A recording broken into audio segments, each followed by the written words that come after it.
नमस्कार दोस्तों, आप पढ़ रहे हैं कक्षा 10वीं एनसीईआरटी गणित। आज हम पढ़ेंगे प्रश्नावली 4.4 के प्रश्न क्रमांक 2 के पहले और दूसरे क्वेश्चन को। तो ध्यान से समझना। देखिए, अभी तक हमने क्या पढ़ा है। यदि हमें कोई द्विघात समीकरण दिया जाता था तो हम क्या करते थे। सबसे पहले तो उसकी तुलना ax वर्ग प्लस बी एक्स प्लस सी बराबर 0 से करते थे, तो हमें ए बी सी के मान मिलते थे और इनकी सहायता से हम विभक्त कर बी वर्ग माइनस 4ac ज्ञात करते हैं। और इसकी 3 कंडीशन होती हैं। यदि बी वर्ग माइनस 4ac का मान 0 से बड़ा आता है तो दो भिन्न मूल वास्तविक होते हैं, लेकिन यदि बी वर्ग माइनस 4ac का मान 0 के बराबर आता है तो दो बराबर वास्तविक मूल होते हैं। लेकिन 0 से छोटा आ जाए, मतलब ऋणात्मक आ जाए, तो कोई मूल ज्ञात नहीं हो सकते हैं, मूल वास्तविक नहीं होते हैं। यहाँ सवालों में हमें इस शर्त का प्रयोग करना है कि दो बराबर वास्तविक मूल कब होते हैं, जब बी वर्ग माइनस 4ac का मान 0 के बराबर हो। तो हम पहला सवाल लेते हैं। तो देखिए, यहां जो द्विघात समीकरण दिया है, सबसे पहले हमने उसे लिखा। अब हम इसकी तुलना करेंगे। तो देखिए, हमने लिखा इसकी तुलना ax वर्ग प्लस बी एक्स प्लस सी बराबर 0 से करेंगे। तो यहाँ a का मान कितना मिलेगा हमें 2, और bx की तुलना kx से, तो x की तुलना x से b का मान मिल जाएगा हमें k, और c का मान कितना मिल जाएगा 3 मिल जाएगा। अब देखिए, अब आपको विभक्त कर नहीं निकालना है, सीधा देखना है। सवाल में कहा गया है कि इस द्विघात समीकरण के दो बराबर मूल हैं, मतलब विभक्त कर का मान 0 बराबर लेके चलना है। तो हमने लिखा, चूंकि जो द्विघात समीकरण दिया है उसके मूल कैसे हैं, बराबर हैं, और जब बराबर मूल हैं तो कब होते हैं, जब विभक्त कर का मान 0 के बराबर हो। अब देखिए, यहाँ बी वर्ग का मान यदि हम देखें k रखेंगे और इस पे वर्ग लगा है, तो इस पे भी हमने वर्ग लगा दिया -4। a का मान कितना है 2 है, 2 लिखा, और c का मान कितना है 3 है, तो 3 लिखा, बराबर 0 चल रहा है। अब देखिए, k का वर्ग, तो k वर्ग हो जाएगा -4 दूनी 8, 8 3 24 हो जाएगा, बराबर 0। अब हमें यदि k का मान निकालना है तो फिर k वर्ग बराबर 24 का पक्षांतर करेंगे, तो यहाँ 24 धन का हो जाएगा।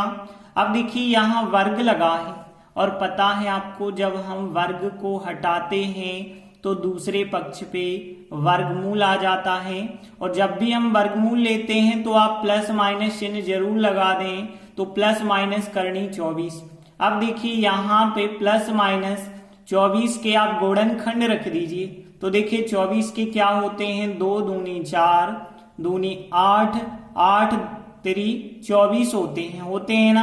अब देखिए, यहाँ पे k बराबर, यहाँ प्लस माइनस तो आपको लिखते चलना, 2 की जोड़ी बन गई, जे जोड़ी बन जाएगी तो 2 बाहर आ जाएगा, लेकिन 2 और 3 की तो नहीं बनी, तो 2 और 3 करनी के अंदर बचे होंगे, तो 2 और 3 मतलब 2 3 6 बचे होंगे। तो k का मान फिर क्या हो जाएगा, प्लस माइनस 2 करनी 6। तो हम अंत में लिख सकते हैं, अतः k का अभीष्ट मान बराबर प्लस माइनस 2 करनी 6 है। इस प्रकार से फर्स्ट क्वेश्चन कंप्लीट हुआ। इसके बाद सेकंड क्वेश्चन लेते हैं।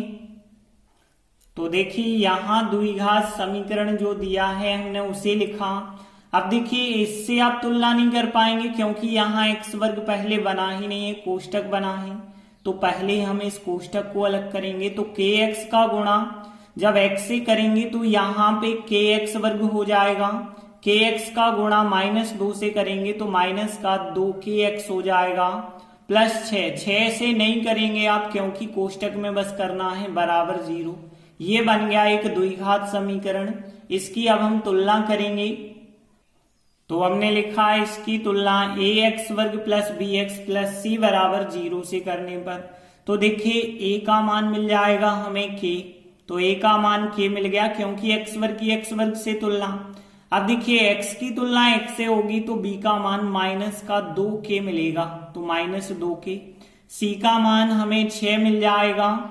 अब हमें प्रश्न में क्या कहा गया है कि इस द्विघात समीकरण के दो मूल बराबर हैं, मतलब जो विविक्त कर होता है उसका मान 0 पहले से बराबर लेना होगा। तो देखिए हमने लिखा चूंकि द्विघात समीकरण के दो मूल बराबर हैं, इस वजह से b वर्ग माइनस 4ac जो विविक्त कर है उसका मान 0 के बराबर लेना होगा। अब b की जगह b का मान माइनस का 2k और फिर वर्ग लगा दिया, फिर 4, a का मान कितना है k है तो k लिखा, और c का मान कितना है 6 है तो 6 लिखा, बराबर चल रहा है 0। अब देखिए यहाँ पे माइनस 2k का वर्ग करेंगे तो 2 का वर्ग 4 होगा, माइनस का वर्ग प्लस हो जाता है और k का वर्ग k वर्ग आ जाएगा। फिर माइनस यहाँ पे 4k और 6 का गुणा करेंगे, 6 चौके 24k आ जाएंगे, बराबर 0। अब देखिए यहाँ भी k है यहाँ भी k है, तो हम यहाँ से k का मान निकालने के लिए k कॉमन करना होगा, तो k यहाँ k कॉमन, यहाँ 4 है यहाँ 24 है, और 4 और 24 में देखें तो 4 कॉमन होगा, तो यहाँ से 4k कॉमन, 4 कॉमन निकल गया, k वर्ग में से k कॉमन निकला है तो 1k तो बचा होगा, माइनस 24 में से 4 कॉमन निकाले, मतलब 24 में हमने 4 का भाग दिया, 6 बार गया होगा, k कॉमन निकल गया, बराबर 0। अब एक तो आया 4k और एक k माइनस 6। अब आपको क्या करना, एक बार 4k के बराबर 0 रखना और दूसरी बार आपको इस k माइनस 6 गुणनखंड के बराबर 0 रखना। तो यहाँ पे देखिए k बराबर क्या आएगा 0, 4 गुणा में है बटे में आएंगे, तो यहाँ 0/4 मतलब k का मान 0 बन जाएगा। और यहाँ पे यदि हम देखें तो k बराबर माइनस का 6 जब उस तरफ जाएगा तो प्लस का 6 बन जाएगा। तो देखिए यहाँ पे k का मान 0 भी हो सकता है और 6 भी हो सकता है, लेकिन यदि k बराबर 0 हम दिए गए समीकरण में रखते हैं, यहाँ k का मान यदि हम 0 रखेंगे तो 0 इंटू x माइनस 2 प्लस 6 बराबर 0, तो यहाँ पे तो पूरा 0 बन जाएगा, प्लस 6 बराबर 0 बचेगा। तो यहाँ पे यदि k बराबर हम 0 लेते हैं तो 0 इंटू यहाँ पूरा कोष्टक 0 प्लस 6 बराबर 0 आएगा, प्लस 6 बराबर 0। अब 6 और 0 बराबर थोड़ी होते हैं, तो यहाँ पे ये संभव नहीं है, तो k बराबर 0 मान्य नहीं है, इस वजह से k बराबर 6 मान्य होगा। अतः k का अभीष्ट मान कितना माना जाएगा, फिर 6 माना जाएगा। तो इस प्रकार से सेकंड सवाल भी कंप्लीट हुआ। धन्यवाद।